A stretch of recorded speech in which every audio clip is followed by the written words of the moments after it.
So me and my coworker got talking today, and something came up that I didn't really think about when my dad mentioned it to me. He's worked in the agriculture industry for over 40 years.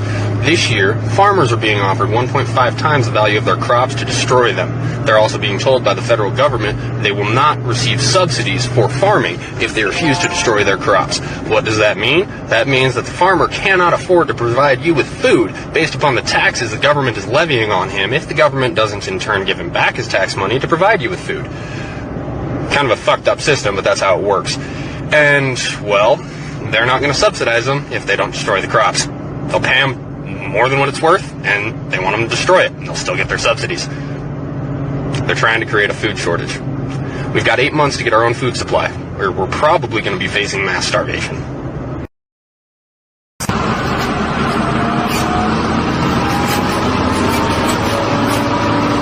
Oh, yes. Got our letter from the government paying us $3,800 an acre to destroy our crops. So I'm taking the shredder out. I'm gonna go mow down some corn. $3,800 is $3,800, you know. Well, we're doing it, guys. Taking it down. $3,800 an acre to do this.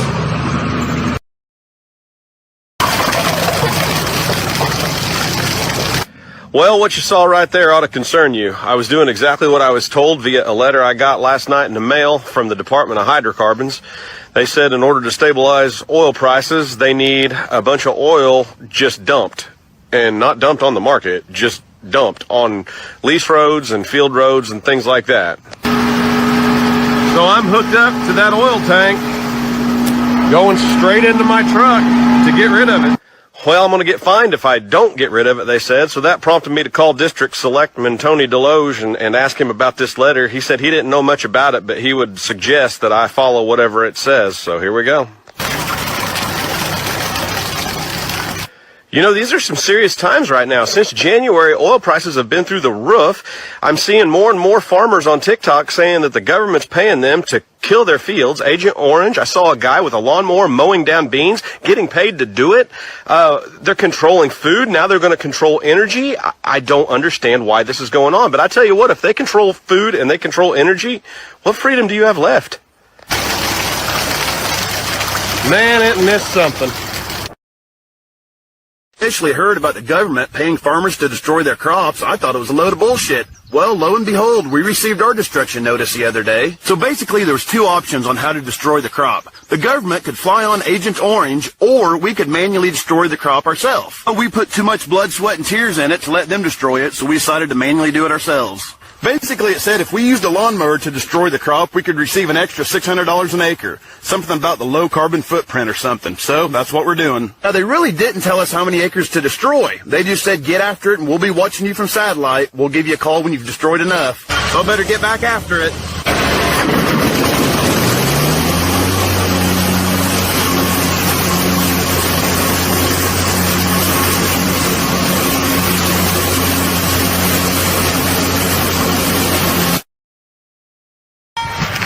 Yep.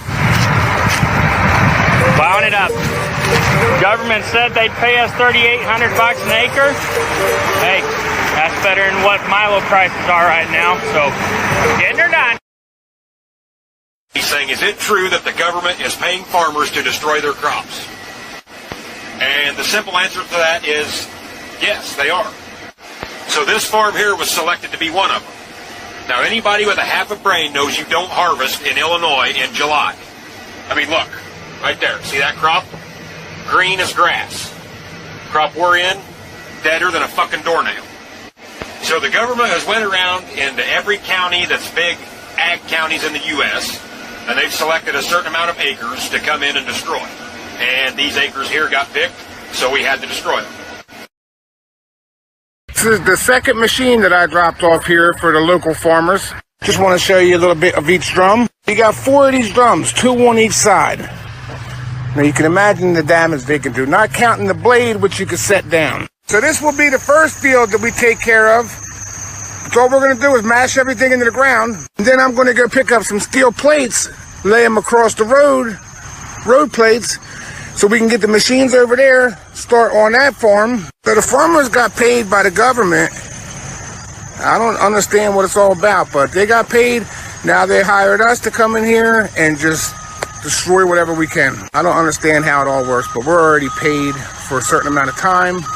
You can hear the first machine already running out there. But when you hear them farmers saying they're getting paid to destroy everything, they ain't bullshitting, y'all. Well, TikTok, I finally got my letter yesterday. The letter asking you to destroy some crop. Along with the letter, I had to sign for a certified package, which included these two binders, and then, of course, this 3-ring binder on how to properly dispose of your crops. And as you can tell, this here is the affected area in my section of the county, closest town, and of course you can't run away. They even know where you live. So from the county tracts, then they break it down into these individual farm tracts that you have to destroy. And you can see the crop or the field. As long as we're together, it don't matter where. And this administration's agenda is to control the food and control the people. Biden wants to push OSHA into an extreme heat index for outside workers. You guys want to know what he thinks is hot? 80 degrees Fahrenheit. Let me tell you, here in Tennessee, it gets humid. And I push past because guess what? My girls still got to get fed, and that's my priority. And I chose this life in agriculture to feed you and your families. And they are trying to put fear in our lives. They're trying to kill off the American farmer. I know. We moved from California because regulations were getting so bad. And they were providing water to Los Angeles and San Francisco instead of the Central Valley. And they're doing it across America, trying to regulate our land, take our water rights. It is happening. It is time to wake up and start supporting your local farmers and buy local. This is the container that was in the video yesterday, and we have unloaded the container. Freight is setting at ports. It is not moving, and we're talking ports around the world. Now, the freight that was on this container was shipped 37 days ago. This is that freight behind me. Somebody is intentionally hindering freight from moving back and forth. There are ports that are stacked. The directive is let it set. Let it set. I reached out to my largest customer, this customer, and that's what I was told. That the directive is let it set. We are definitely going to experience shortages, the likes of which you have never seen. Walmart right now, and shit's getting real. Check this out. They're throwing everything away.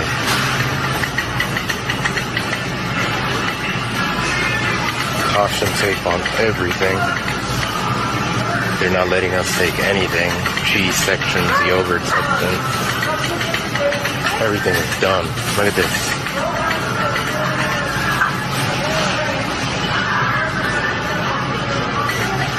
Apparently all this is bad. It's tainted, apparently. Look at this. They don't want us to take none of this.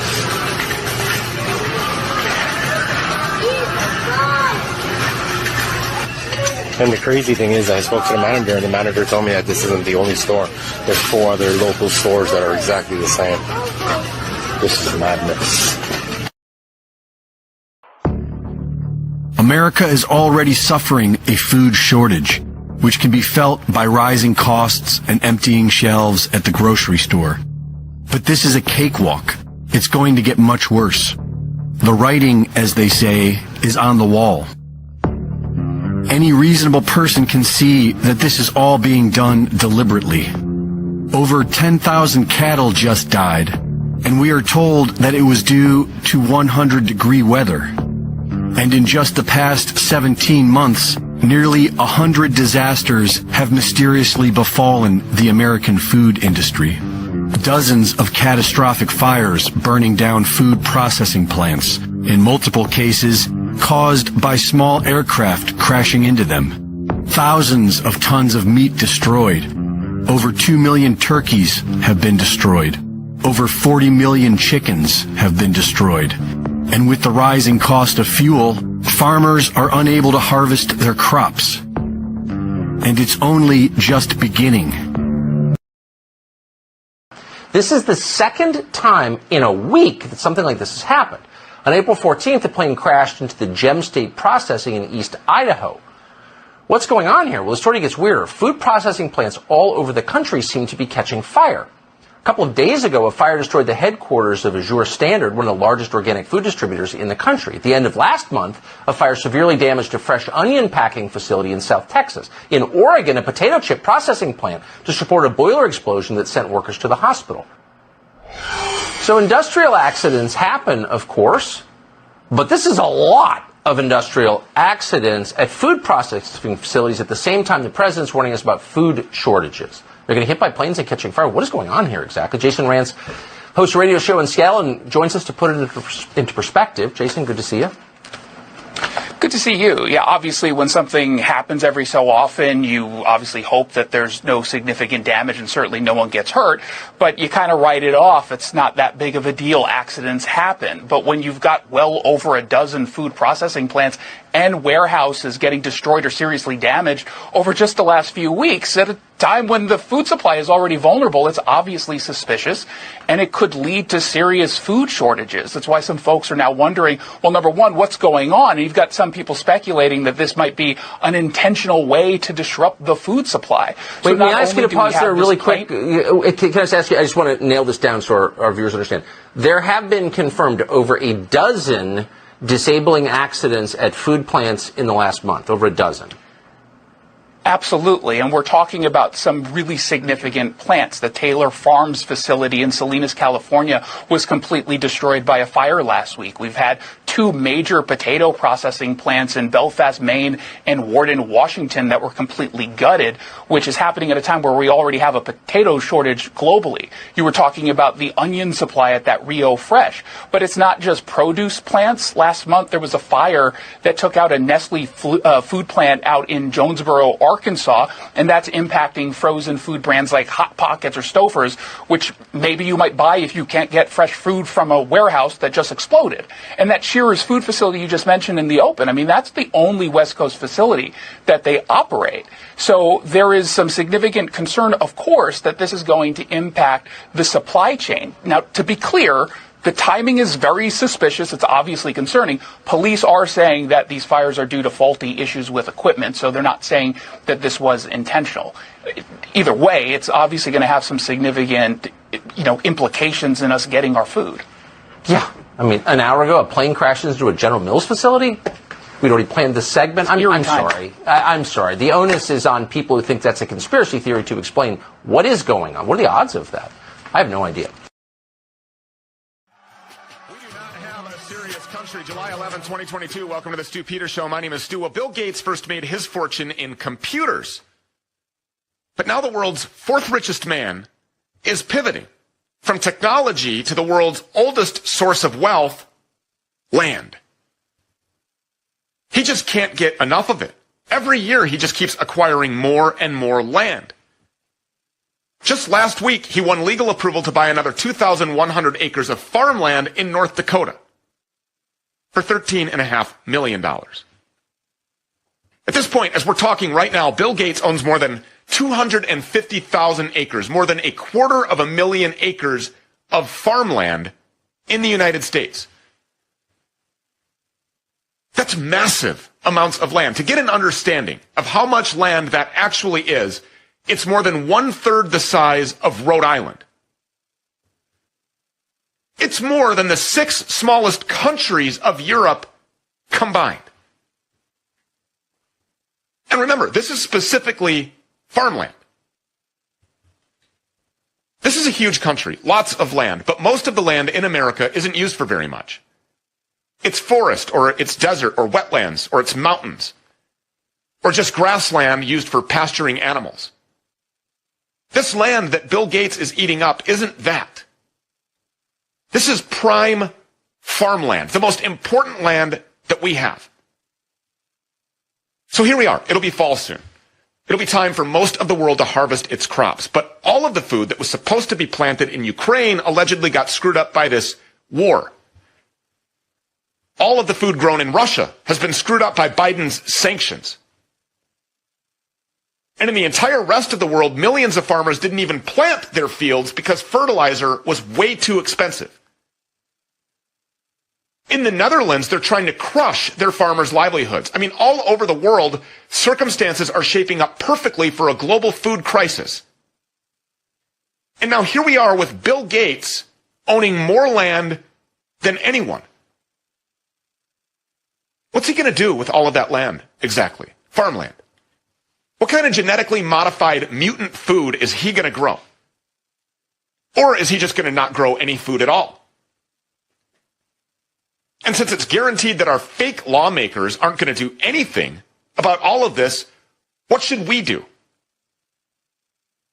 Clayton Llewellyn is the owner of Heaven's Harvest. Heaven's Harvest is a Christian-owned prepper food company with a huge variety of offerings. You can get buckets of survival food in amounts that'll last you anywhere from a few weeks to an entire year.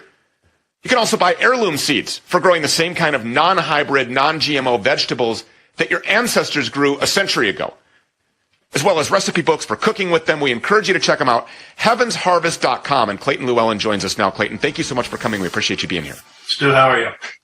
This is a big deal. So here you have a guy that was in technology, computers, then got into eugenics, mass genocidal level murder, really, with these injections, the shots that he's highly invested in, and now farmland. Yeah, Stu, I think that's just one part of the big picture, though, man. Like, and like you just said, you know what I mean? There's an outbreak. All of a sudden, he's invested in vaccines. There's a baby formula shortage. Now he's invested in that. There's a food crisis. This is an engineered food crisis, too. This isn't by accident. This is an engineered crisis. Now, all of a sudden, he's invested in farmland. And not just a little farm off on the side of the road, but 260,000 acres. Like, this is massive. A massive amount of farmland. If you control the food, you control the people. Now, that's not enough to put like a dent in, our food supply, but that is enough to start affecting it. You know what I mean? If he's going to lease that back to farmers, well, all of a sudden he says, look, you can't plant that this year. I need you to plant this. Or he's going to have, some of the other bigger companies in there that they're creating GMO seeds and GMO food. They completely control what we're eating, what we're growing. Like it's not good news. Like I said, I think that's kind of a small part in the big picture of what's going on. You know what I mean? Like you've seen everything that's happened so far this year. You see what's going on in the Netherlands right now. You know what I mean? The Dutch farmers are all up in arms and they're rioting. They're trying to tell them how much they can grow. They're trying to cut a third of the farms out of the Netherlands. That's huge. A third of the people out of the Netherlands. Like there's a crisis right now, a global food crisis. And instead of opening it up and letting everybody grow what they need to grow, we're condensing that. We're making it smaller. Like, why are we doing that? We're doing it here in the U.S. We pay farmers not to grow food.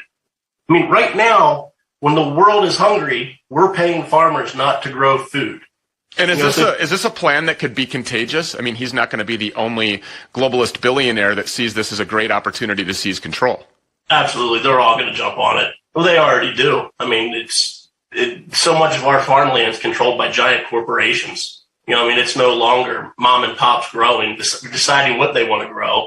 It's giant corporations growing our food. And you mentioned that, he's going to decide what types of seeds, what types of crops. No, you're not allowed to grow that, but this year you're going to grow this instead. What if he just says nobody's going to grow anything at all?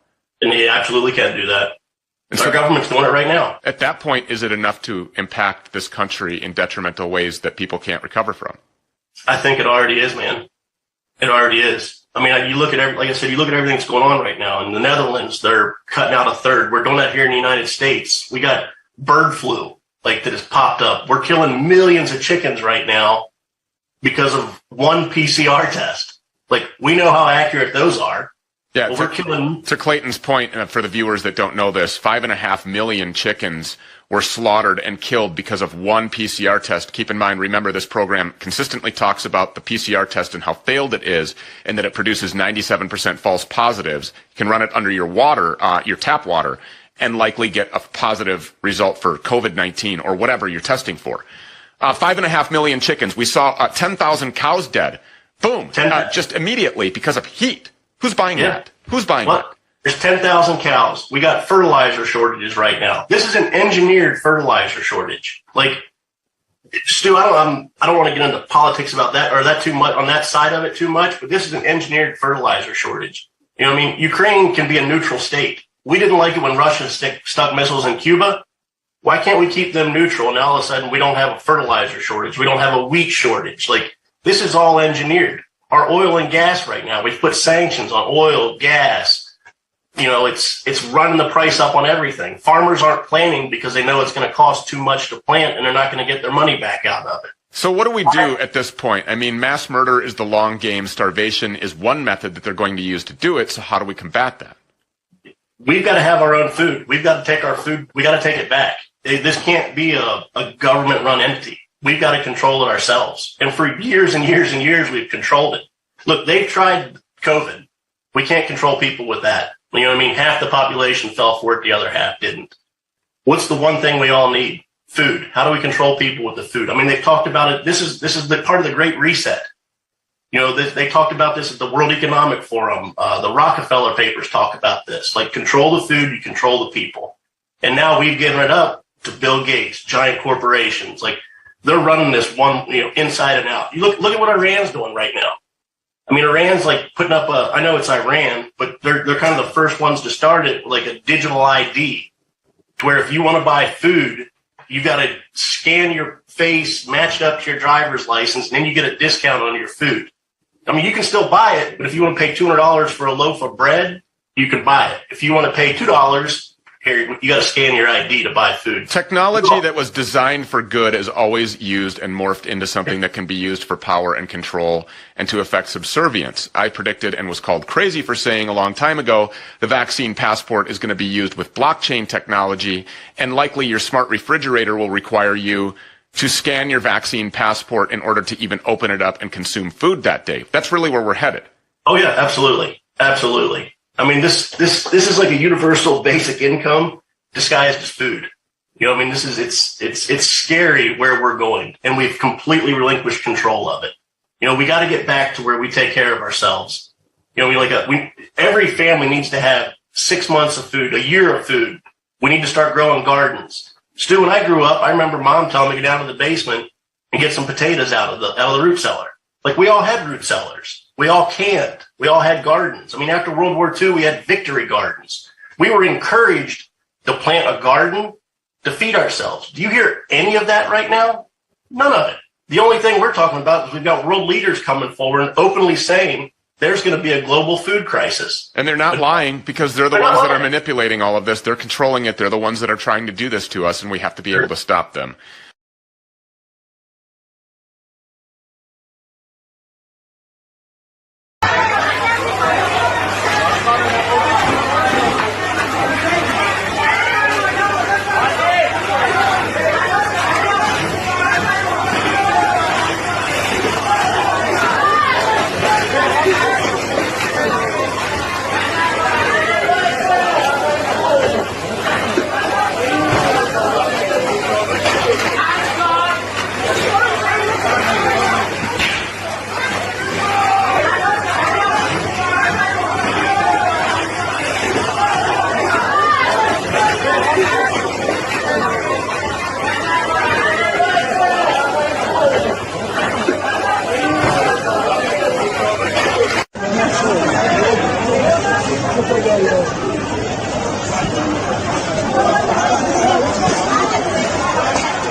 My friends, welcome. The mark is here. Iran is set to be the first country to roll out a biometric digital ID needed in order to buy food. Needed in order to eat. Right? Needed in order to survive. You must go get your digital ID from a government. The same digital ID that central banks are telling us is needed in order to roll out the central bank digital currencies. The same digital ID that the World Economic Forum establishes is at the very crux of this fourth industrial revolution. Yeah, all of that. Now you need to go get your ID in order to eat. Now there's some interesting details about the way Iran is implementing this that I want to walk through today, because I think this is a bellwether for how it's going to be rolled out around the rest of the world. And make no mistake, this is food rationing based on your digital ID. So read down here. You're able to buy as much bread as you want, but if you want to get the subsidized prices, then you're going to need the ID. Then you'll have access to, quote, a limited amount of bread at subsidized prices. And you can keep buying the rest at market rates if you want, right? You can buy as much bread for $1 million a loaf as you want. But for the 50% of Iran that lives below the poverty line, that's not an option, right? Their only option is to go get in line and accept this mark, this digital biometric ID, to which all resources are being tied. Not just bread, but according here, the scheme will later include all goods such as chicken, cheese, vegetable oil, and so on and so forth. And there's a lot to this story, from the fact that they cut off the internet for regular users, to the fact that there have been already fatal food riots and protests. So let's break it down. Here from Reuters: soaring bread prices spark protests and shop fires in Iran. May 13th, soaring bread prices have triggered protests in which some shops were set on fire, encouraging 22 arrests. The protests were triggered by a cut in subsidies for wheat that caused price hikes as high as 300% for flour-based staples. The inflation rate in Iran is already 40 to 50%, depending on who's counting, and half of 82 million people there are already living below the poverty line. Quote, the government will offer citizens digital coupons. That's the way they dress it up. Digital-friendly coupons with a smiley face on it that will allow them to access a limited amount of bread at subsidized prices. The rest will be available at market rates, right? You can buy as much as you want, as long as you pay exorbitant prices for it. As long as you're a millionaire, you can do whatever you want. This scheme will be enforced within 2 months. The scheme will later be expanded to include other goods like chicken, cheese, and vegetable oil, according to officials. So what better vector to force you to get your digital ID than with food? The price of wheat on the global market has jumped since the start of the Russian conflict with Ukraine, adding to the cost of subsidies. Of course, that's getting even worse this week as India announces they're going to completely ban all exports of wheat. Putting that aside, this has sent wheat up back again to a fresh high, a multi-decadal record price. So here, Iran has enforced internet shutdowns across the country as citizens are protesting. It's a tiered disconnection, meaning we're going to take down individuals, but if you're a business or a bank or a government, then your internet will continue to work just fine. Don't worry about a thing. In 2 months, citizens will be given digital coupons that will give access to a small number of subsidized bread purchases. Now, you can call it digital coupons all you want. Right? It's very clear. They can language it however they want in their corporate government stakeholder nonsense speak. The bottom line is people aren't going to eat unless they go to the government and get these digital biometric cards. It's planning to expand to cover other foods too. Many of Iran's poor can no longer even afford meat or other foods and have all turned to this subsidized bread just to be able to feed themselves and their families. So this is not an opt-in system, right? It might be dressed up that way. It might be presented that way. Let's talk more about this. This is the biometric digital ID that Iran rolled out just last year, actually. It uses a combination of the police database of the national IDs that they already have with a new app that you do like a 10-15 second multi-dimensional selfie to get your biometric data inputted. Users' digital ID is stored on your Android or iOS device. Yeah, Google and Apple, right there. Custodians of the mark. Now, let's step back and bear in mind that this is exactly what the Rockefeller Foundation described in their Resetting the Table report, how we're going to transform the food systems, as true cost accounting.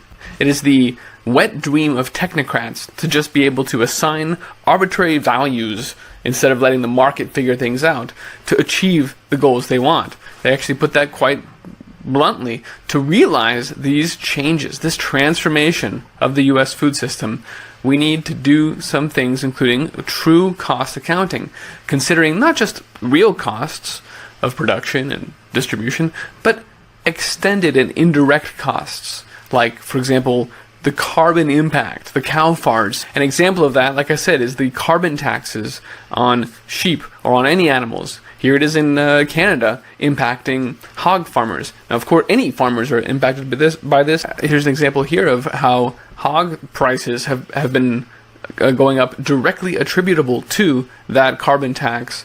And here it is broken down by animal. So when you see meat prices rising, yeah, there's a lot of reasons for that, but some of them are as simple as the government arbitrarily imposing true cost accounting because they don't want you to eat meat. That's the bottom line here. And it's working. As those prices rise and people can't afford food, then they'll be forced onto these handouts from the government, which are, of course, effectively another thing that the Rockefeller Foundation called for, universal basic income, only disguised as food. Right? They call it nutritional security because food is a human right. So you can see now a lot of the agenda that's described by the Great Reset and the Fourth Industrial Revolution is being wrapped up in assistance to hungry people, because that's how they're ramming this agenda through. And so now you've seen the whole thing, right? We've talked about it for years, but now you've seen we're going to cause a tremendous run-up in food prices. When people can't afford to eat, we will offer them food tied to the exact system of slavery that we've been wanting to roll out. This is a classic problem-reaction solution, Hegelian dialectic played out using the most potent form of controlling people. As Henry Kissinger said, if you control food, you control people, and that's exactly what they're doing here. I think we're going to keep this as a short video just because this is such a potent thing, but let me also just quickly add that this is already being specced out and implemented around the rest of the world, although it hasn't been announced yet. That's the only difference, is Iran is already there telling their people to go get in line for a digital ID, whereas the rest of the world is all putting the systems in place and waiting until people get pissed off enough to tell them to go do it. For example, just as Iran will have now perfect data of who is buying what and where and when, right? They're going to know exactly who's buying bread and for whom at all times, because it's all going to be tied to these digital IDs. The government in the US is also working on something like that. They've already implemented an AI weapons system that is ingesting all retail transactions from grocers around the nation. This was done in early 2020, as you can read here from Defense One magazine, in order to monitor the supply chain for weaknesses. But in reality, the bottom line is they're aggregating all grocery transactions down to the retail level, tied to your little shopper ID thing, right? In order to keep track of where food is going. This is, guys, this is the easiest, most succinct way to say this is echoing the goals of Agenda 2030, which was perfect awareness of all resources and economic activity on the planet. That's what's being implemented here. That's what's happening to get this agenda through. And they will engineer any other number of crises and grid down situations, the cyber pandemic, right? We've heard them float all of their predictive programming already. And so we know what arrows they have in their quiver. But to understand what we'll be experiencing over the next few years, the most important part is that is their goal, is to get everyone tracked and traced and tied in. That's why we have satellites in the sky watching us called climate tracing. That's why we have biobots in our sewers sampling the wastewater to know what we're eating. They've announced these things. They said it wasn't just for pandemic detection, it was for monitoring diets. Okay? We are being tracked and traced and labeled and given digital IDs and food rationing from all sides right now. And this latest step from Iran, I think, is very illustrative, but it is still just one link in the chain that seeks to enslave us all. So please help me get the word out about this, and more importantly, start growing word so that you are not forced into this line to go get your biometric ID so you can feed your family. That's the only way forward, folks. New food systems must be stood up now. Decentralized food systems and communities working in them and defending them against the powers that seek to enslave humanity. Let's go grow abundant food and raise awesome animals and have a good time doing it. Thanks for watching, folks. Be well.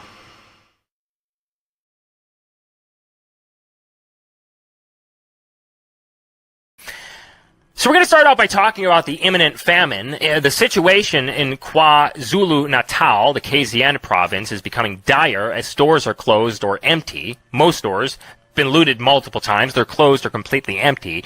And gas is running out. One KZN farmer was forced to dump about 28,000 liters of milk a day amid the riots. And we have a video clip here of the milk being dumped onto the crops on a farm for some reason, which is kind of weird.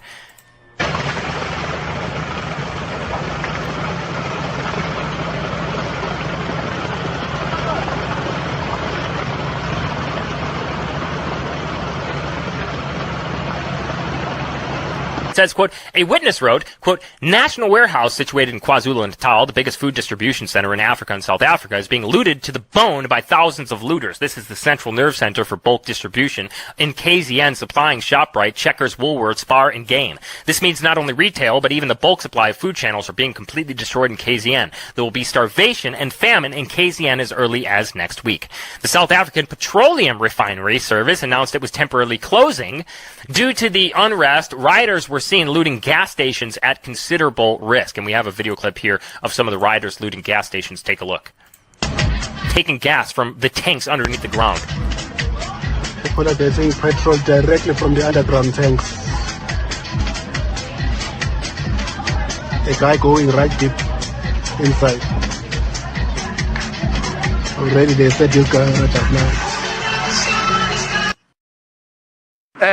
Tommy, people are actually having full access to the mall right now. They are doing what they want to do. Some shops are being looted. Yeah, people are running in and out. They're carrying whatever they've been carrying. They've succeeded right now. So I'm not sure what is going to happen from this point. I don't think there's any manpower that is going to come from anywhere to assist police officers that are here. There's a food lovers market shop that is also being looted right now on our right. It's a fruit and veg shop. People are also getting inside there. There's a better bed shop that's also being looted as we're speaking. People are carrying plastics. Others are using trolleys. So it's a very bad situation. Towards this community, people are saying we are doing this because we're hungry. We don't have jobs. So if there's an opportunity for us to get inside the shop and get whatever we can for our families, that's exactly what we're going to do.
myself this week noticed that there was a definite decrease in the foods on the shelves in Waitrose supermarket, and it was the same in Sainsbury's and Tesco. Now, I asked the manager, and I was told, first of all, that they had a problem with their IT and the ordering of the food. And then yesterday, I was told that they couldn't actually get delivery drivers. So I think you might want to now hear what this gentleman has to say. He's very well known and versed on this, and I would ask you, sir, to first of all introduce you by your name, and could you speak very loudly? Okay, my name is Gurtan Singh, and I'm a human rights activist. The reality of food shortages, what is being set up in Europe, is the same what they done in Africa and the same what they done in Asia. The situation is they're deliberately destroying food in transportation and warehouses. The situation is the food is ready. They have both the food from the farmers is rotting in the warehouses and in the trucks. And the cover story they are selling the world is that there is shortage of drivers and secondly for the labor. That is complete bullshit. The idea is simple. They want to starve you to death.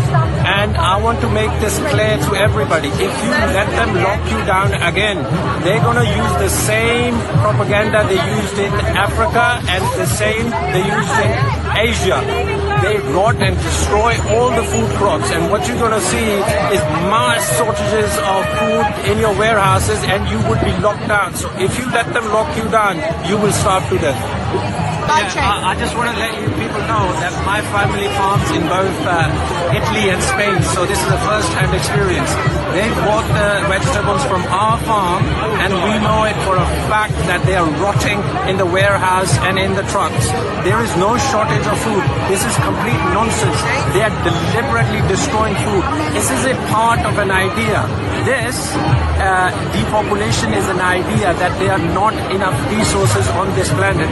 What we have to realize, God has made enough for all of his children. This is complete nonsense. We have to override this propaganda, because if we don't reject their ideas, we will suffer the same way they're suffering in Congo from starvation, same way they're suffering in India from starvation, and same propaganda which we saw in the third world is coming here. Thank you. Guys, have you ever seen this? I've never seen this in my life. They've started to do security packages on the meat. Co-op. GPS. They're tracking your ass. Co-op. Victorians have lined up for kilometres today just to put food on the table. Foodbank has been inundated at pop-up drive-thrus, handing out free food to thousands of families battling the soaring cost of living. Adam Hegarty reports.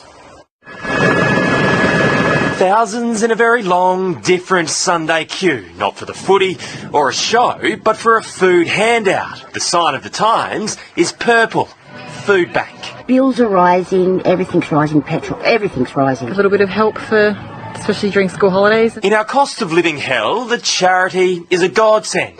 Those at the front getting there 3 hours before gates opened, many lining new territory. Has your family ever sought charity like this before? No, things are getting hard, you know. 2 drive-thrus, 2 boxes per car, with fresh food and pantry essentials. We've got a few boxes for you. Do you want them in the boot or the back seat? At Epping's Melbourne Market and Chobani Warehouse in Dandenong South, enough food bank supplies for 2,000 families. It wasn't enough. And yes, many here do work for a living. It's why it's happening on a weekend. But it's not people on the street anymore. It's people in your street. A lot of the people have never been to charity before and don't know where to go to look for help. This is the extent of the turnout. This was the first line that formed earlier today, but those at the end were told to redirect and get to the back of this second line. It stretches several blocks. The United Nations Food Systems pre-summit last week in Rome recommended a dietary limit of 14 grams of red meat per person per day. That's 1 bite. As a servant to the people of Queensland and Australia, I'm appalled, and I'll explain how this is an attack on our farmers and on every Australian. The pre-summit recommended the introduction of a worldwide environmental tax on meat of $1.60 per kilo for cattle grazing on pasture, yet not for cattle raised in intensive feedlots. That distinction reflects the influence of large multinational feedlot operators and the lack of influence that family farms have in the UN's eyes. As my colleague, Bob Catter, rightly pointed out, this UN measure will take 2.4 billion kilos of protein off the market, starving 80 million people of protein. Yes, go the UN! The third recommendation of the Food Systems Pre-Summit is to move food production within reach of population centres and produce whatever protein and nutrition is possible in that region. It's called short-chain food supply. We did that 200 years ago. People starved, nutrition was poor, life expectancy was less than half what we enjoy today. Then along came long-chain food supply, allowing countries like Australia to grow crops to feed and clothe those in need. World hunger fell to less than 10%. The only reason there are still areas of poverty and hunger in 2021 is because of war and civil unrest. You know, the things that the United Nations were supposed to solve. World peace has eluded the UN, yet cows have not. The United Nations is proposing to eliminate global food chains that have brought good food to the world for hundreds of years. I've recently spoken about the false water shortage brought to you. Thank the UN's directive to not build new dams. This is the start of a false food shortage. The motivation is to eliminate broadacre agriculture, eliminate food exports and return all that land to nature. Rural voters will be annoyed to hear that the Morrison government bankrolled this attack on our farming community with a $64 million donation. The Liberal National Government is funding our own demise, the betrayal and demise of our farmers, of our country. Australian farms employ 326,000 people directly. They contribute $75 billion to the economy and $60 billion to our exports. Without the bush, we'd be stuffed, broke and hungry. These three United Nations proposals will destroy rural Australia, wipe out family farms, crash real estate prices and further hollow out country towns for no benefit to us. There's no better source of protein than red meat. Yet our supermarkets now stock protein and fake food products made from crickets. Why? Because billionaires can't make enough profit out of cattle. It's a variable industry with good times and bad. Billionaires can, though, make money on intensive cultivation of bugs for protein. This breaks the reliance on nature's weather and allows scheduled production of a food-like substance with great profit margins and low fulfilment costs. This satisfies the UN dictate for short-chain supply. The United Nations Food and Agriculture Organization is literally directing the replacement of red meat with bug protein. Skeptics can even attend one of the regular UN bug tastings where journalists are encouraged to extol the virtues of bug cuisine. The CSIRO has fallen in line behind the UN, publishing a 64-page love letter on the delights of eating bugs entitled Edible Insects, a Roadmap. Looking through the glossy pages, we see the CSIRO advocates our future should include insect milkshakes, bug ice cream and granola bars made from dried cockroaches. I'm not making any of this up. It's real. This is happening and we taxpayers are paying for it thanks to the Morrison-Joyce government. For those who think they're eating an environmentally friendly product, think again. A fake hamburger patty using plant or bug protein contains 20 chemicals found in pet food. That's all the UN and their quislings in our federal government think the public deserves, pet food. How does it make sense to grow good food and instead of eating that food, we feed it to crickets and then we eat the crickets? Fellow Australians, there is no protein shortage. There will be, though, if the UN succeeds in wiping out red meat production so they can hand the protein industry over to their big business corporate partners. One Nation rejects this attack on our farming community. We reject state and federal parliaments around our country continuing to demonise and isolate farmers. We will continue to oppose the UN dictating to federal and state governments. One Nation will continue to oppose ideology over humanity. We will continue to stand up for a fair society based on a citizen's right to exercise free choice about diet, health and business. We have one flag, we are one community, we are one sovereign nation. It's time to withdraw from the United Nations. There's another Labour Party that's nearly just as detested as ours, and it's Labour over in Australia, as they are introducing new legislation that will make it illegal for a hunter to bring home a beautiful piece of venison or bring home a beautiful bit of duck and share it with their friends.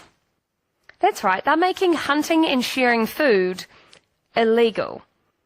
So what they're saying is that you can hunt if it's just for yourself, but the minute you go to share it, even if it's just a duck breast to a neighbour, you are then in breach and that is deemed illegal.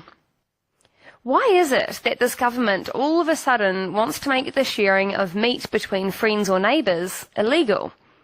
Back in 2018, the World Economic Forum published a white paper, and its name was Meat, the Future. However, they weren't actually talking about meat in the traditional sense. What they are wanting people to move towards is they want you eating crickets and bugs. They want bugs to be the new meat. Now that's an odd thing, isn't it? Why would you want bugs to be the new meat for an entire world population? Why would you not want them hunting? Why do you not want children learning how to forage for food? Why do you put chemicals through the ground? Why do you not want people hunting and being taught how to be self-sufficient? What that would mean is people would be reliant more and more on government supplying those bugs for them to eat and get that source of protein. That in itself is an unnerving thought. Now, they are already trialling this with 4 schools in Wales in the UK. So they're starting with the younger generations and teaching them to try crickets and bugs as protein. You can take from this what you will. However, the World Economic Forum, as we all know, has become more and more powerful. They've written another paper about the future of food, and that was released just this year. It's no coincidence that multiple countries run out the same legislation in identical format in similar timeframes.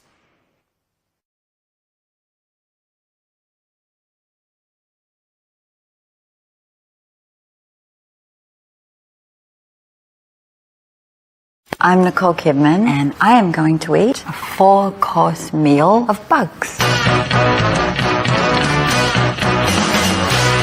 I am here to reveal my hidden talent, eating micro livestock, cornworms. They're still alive.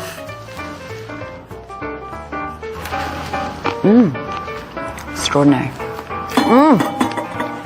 Very moist, chewy. Can't quite describe the flavor, but need a little water. Let's try the second course, shall we? Just a little side note.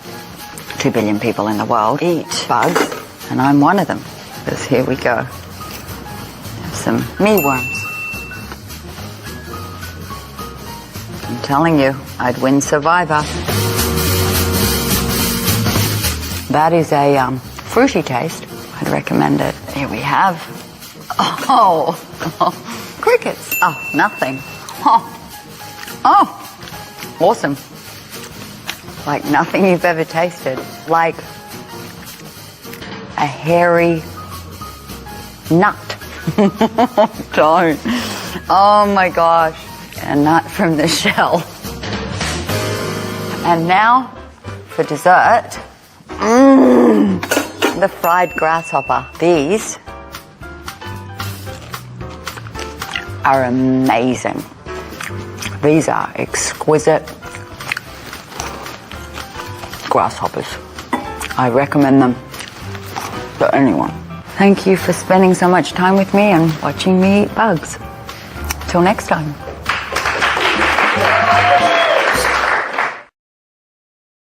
You see the hard part where you have the teeth? Oh, wow. Take the fangs out. Yeah. Have you done this before? Yeah. I think it's always been a part of the diet, the bugs, but then I think there is a truth to the survival.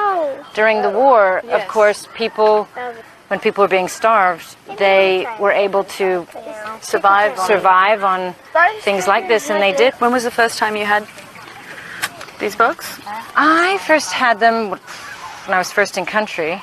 Crickets. You start with crickets. Yeah. Crickets in a beer, and then you kind of, move up to tarantulas. Go ahead. How do you flip a scorpion? Good? Is that good, guys? Dinner. You want to share a spider? Hot? Can I make one without flavor? It's actually really good, the flavor. Okay. Nice. Huh? I can see why you're into this. It's hard to chew, the scorpion. Dried chips. Like chips, yeah. Some chips like and some... flavorless chips. Yeah. Many surprises. Well, insects have long been a part of the diet in Asia and Africa. In Europe, not so much. But habits are, of course, changing, especially as people avoid more animal products. And some see a market developing there. Well, today, the European Commission has officially declared mealworms to be food. It could be a game changer for insect farmers, many of whom are operating under temporary licenses. They're now hoping to grow their businesses and turn insects into another source of protein for Europeans, even if just a niche one. Our reporter Lars Halter visited one of Germany's largest insect farms and sent us this report. Schnürpflingen, a little town in southern Germany, not far from where the Danube River starts its long journey east. There's a small church and fields as far as the eye can see. And it is right here where you can catch a glimpse of the future of our food. And these guys have nothing to do with it. No, we're looking at another source of protein, and it's coming from this rather nondescript place. 2 huge factory buildings. The farm is called 6 Feet to Eat, and they're raising mealworms here. These tiny insects, just over 2 centimeters long, could be key to feeding the planet. Literally millions of insects are being raised here. Mealworms, crickets, grasshoppers. Each breed with very particular needs, like steady temperatures of up to 40 degrees. The insects live for just 4 to 5 weeks before they make their way into a fridge, fall into a deep sleep that ends in a roasting oven. They're packaged and sent to stores, restaurants, or straight to consumers, who are currently paying premium for the product. But with the EU paving the way, the company hopes to produce cheaper soon.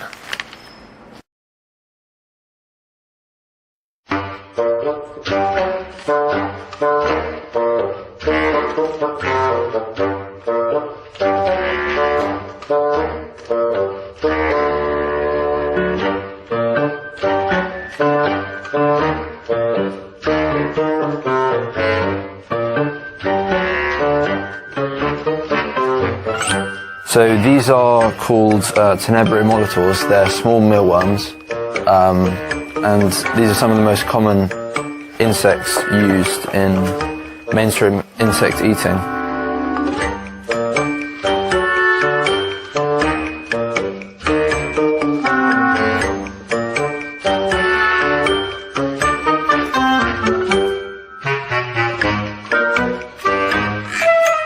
These are the Zophoba morio. The vegetables that we use are from local shops. So anything that goes to waste, we take and give to our insects.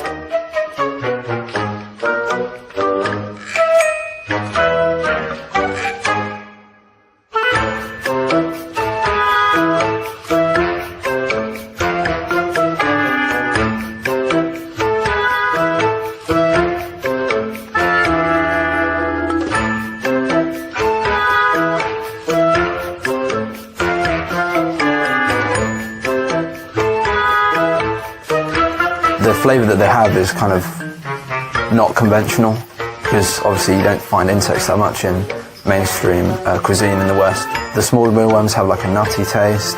The larger mealworms have the texture of chicken almost, but they also have kind of an almondy flavour. It's an interesting taste, and it works on a lot of dishes. It's usually used as a supplement, but you can also make them into flour, which is then used in biscuits and cakes. And it's really rich because of the protein, so you can make really filling snacks from them.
We know that there is no such thing as cheap energy, because the price of cheap energy has always been our lives, our health, our lungs, our cancer rates. Millennials and people and, Gen Z and all these folks that come after us are looking up, and we're like, the world is going to end in 12 years if we don't address climate change. And your biggest issue is your biggest issue is how are we going to pay for it? And this is the war. This is our World War II. The trampling of indigenous rights is a cause of climate change. The trampling of racial justice is a cause of climate change. The fossil fuel industry and the future of humanity are fundamentally incompatible. They just are. I mean, that's not a political opinion. That is the science. We continue to burn fossil fuels, our planet will become inhabitable. Even while I was on vacation, I woke up in the middle of the night at 3:30 in the morning, just concerned about climate change. I'm 29 years old. I really struggle sometimes with the idea of how to be a policymaker and potentially have a family in the time of climate change. And it really freaks me out, and it can be really, really scary. We are kind of blowing past a lot of the markers that scientists thought would happen years from now, and they're actually happening now. Our glaciers are melting, our sea levels are rising, and I'm scared sometimes too about the world that I'm going to be living in, that we're all going to be living in. I sometimes fear what we're going to be living with when I'm 40, 50, 60 years old. I'm scared about disease. There are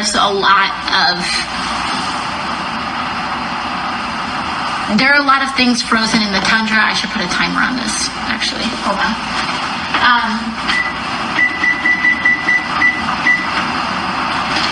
There are a lot of diseases that are frozen in some of these glaciers, that scientists fear that there's a potential that a lot of diseases could escape these melted glaciers, things that were frozen for thousands of years, and that they're going to get into our water, and that humans could contract them, and they are going to be diseases that are thousands of years old, that have vectors that we are not prepared for, that we have never seen.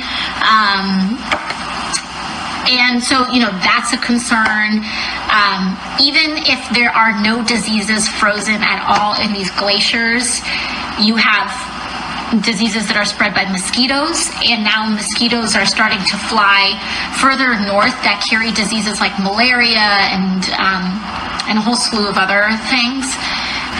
So there's disease, there's sea level rise, there is, and by the way, sea level rise is probably one of the most expensive parts about climate change. You think overhauling our economy to decarbonize and save the planet is going to be expensive? Try not decarbonizing our economy and allowing sea levels to rise. You think artificially having to create our food supply because the earth no longer can sustain growing foods naturally, or the sun is scorching the earth so much that we can't grow the foods that we used to be able to grow? That's going to be a lot more expensive. So we need to bite the bullet on the cost, because the alternative to not spending the money is A, death, and B, spending even more money. So, but anyways, I understand the fear, and I am not immune to that fear. I think about the kind of family that I want to plan, but even now, you know, when you put climate change on top of that, I know that I want to, you know, perhaps have one less child than I thought I would maybe have, if I can even have a child biologically. I don't know. Just, you know, I haven't tried. First of all, we need to start getting comfortable with how extreme the problem is, because only until we accept, frankly, how bad climate change is and how bad it can be for our children's lives, are we going to be comfortable pursuing really big solutions. And frankly, when it comes to climate change and climate change policy, we need to support the biggest solution that's on the table. This is not about like just putting solar panels on people's roofs. This is about changing our consumption. This is about living our whole lives in a way that is more sustainable and humane. And it goes through everything, and people may not like it, and they may say, oh my God, blah, blah, blah. Like, we're not trying to end cows and plane travel, but we need to change our lives. All of it. Our whole lives. There's a lot we have to do. And the thing is that the best thing we can do is be as supportive of climate policy and to prioritize it. Like, if you can make climate change one of your top 3 voting issues, that's a huge thing you can do. But also, if you change your personal consumption, that can do a lot as well. So I'll dig into it, but you can always look up a lot of the stuff that we've read. Let me just stir this real quick.